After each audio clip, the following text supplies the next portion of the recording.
Oi, bem-vindos! Hoje a gente vai mergulhar fundo nas ideias de um dos livros de desenvolvimento pessoal mais famosos que existem, sabe? Vamos desvendar juntos os segredos de como fazer amigos e influenciar pessoas do Dale Carnegie. Para começar, olha só essa frase: pagarei mais pela habilidade de lidar com as pessoas do que por qualquer outra debaixo do sol. E o mais interessante é que quem disse isso não foi um coach ou um guru de autoajuda. Foi o John D. Rockefeller, um dos homens mais ricos da história. Ele já tinha sacado que essa sim era a habilidade mais valiosa de todas. Tá, mas a pergunta de $1 milhão é: como é que se domina essa tal habilidade, né?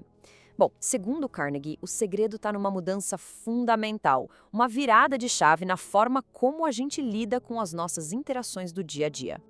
E aqui a gente entra no primeiro princípio do Carnegie, que é talvez o mais difícil de todos: entender a futilidade da crítica. A ideia central aqui é resistir àquele impulso, sabe? Aquela vontade de criticar, de condenar ou de simplesmente reclamar. E para ilustrar isso, o Carnegie usa um exemplo bem radical.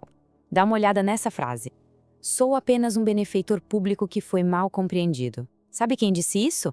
Al Capone. Pois é. Até um dos gangsters mais famosos da história não se via como vilão. Pelo contrário, ele se achava um benfeitor incompreendido. E o caso do Al Capone, por mais extremo que seja, mostra uma verdade sobre a natureza humana. É estatístico, praticamente. 99% das vezes, ninguém vai se autocriticar, por mais óbvio que seja o erro. A crítica bota qualquer um na defensiva. É como um ataque direto ao nosso ego, e o instinto é se proteger. O resultado, a pessoa não muda. Pelo contrário, ela se justifica e ainda é capaz de criticar de volta. Fica bem claro o contraste, né? De um lado, criticar só gera ressentimento, desmoraliza. Do outro, buscar entender abre portas para simpatia, para cooperação, para resolver o problema de verdade. Tem uma história ótima do piloto de testes Bob Hoover. Um mecânico abasteceu o avião dele com o combustível errado. Quase aconteceu um desastre. Mas o Hoover, em vez de detonar o cara, fez o oposto. Ele abraçou o mecânico e fez questão que ele mesmo preparasse o avião no dia seguinte. Imagina só, ele transformou um erro gravíssimo numa lição de confiança. Ok, então se criticar não adianta nada, qual é o caminho? Como é que se influencia alguém de verdade? A resposta do Carnegie está no que ele batizou de o segredo da influência. E tudo gira em torno de um desejo que todo ser humano tem. E qual é esse desejo? É o desejo de se sentir importante. É o anseio por ser valorizado, por ser apreciado. Carnegie diz que o único jeito de conseguir que alguém faça alguma coisa é fazer com que a pessoa queira fazer. Simples assim. É acessar esse motorzinho que move todo mundo. Mas atenção, aqui tem um ponto fundamental. O Carnegie faz uma distinção muito clara entre bajulação e apreciação sincera. São duas coisas completamente diferentes. Bajular é falso, é egoísta, é da boca para fora. Todo mundo percebe e não gosta. Já a apreciação sincera, essa vem do coração, é genuína, altruísta e todo mundo admira. Beleza, então a gente já entendeu, criticar afasta, apreciar de verdade aproxima. Mas como é que a gente coloca isso em prática? Para construir relacionamentos, para fazer amigos?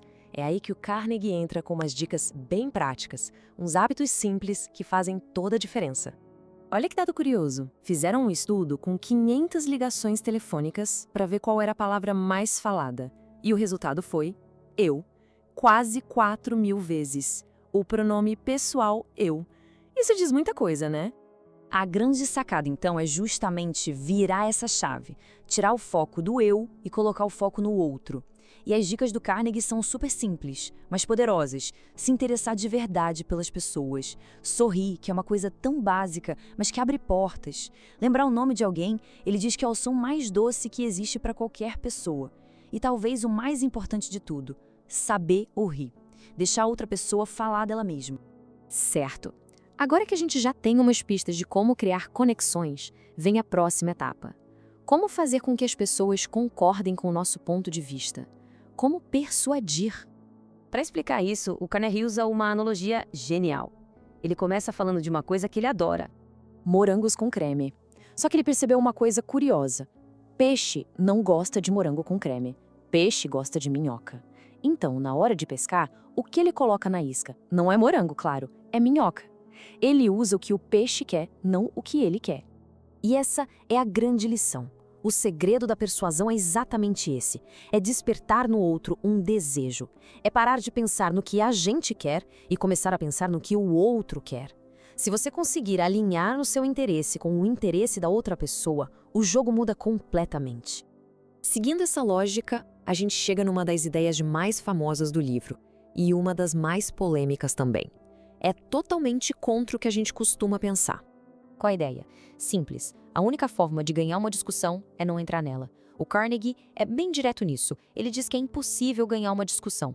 Pensa bem, se você perde, você perdeu. E se você ganha? Você humilhou o outro, deixou a pessoa ressentida, ou seja, você perdeu também, só que de outro jeito.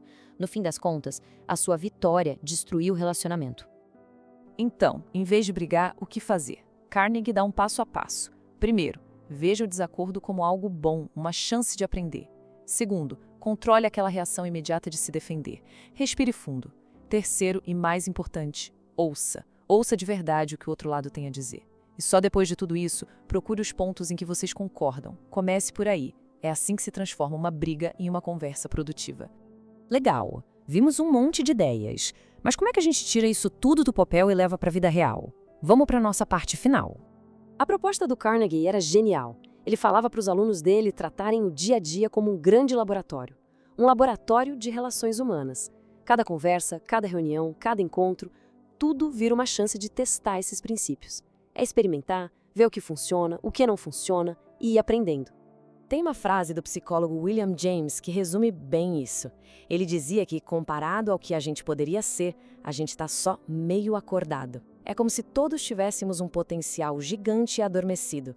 E este livro do Carnegie é basicamente um manual para a gente começar a despertar esse potencial.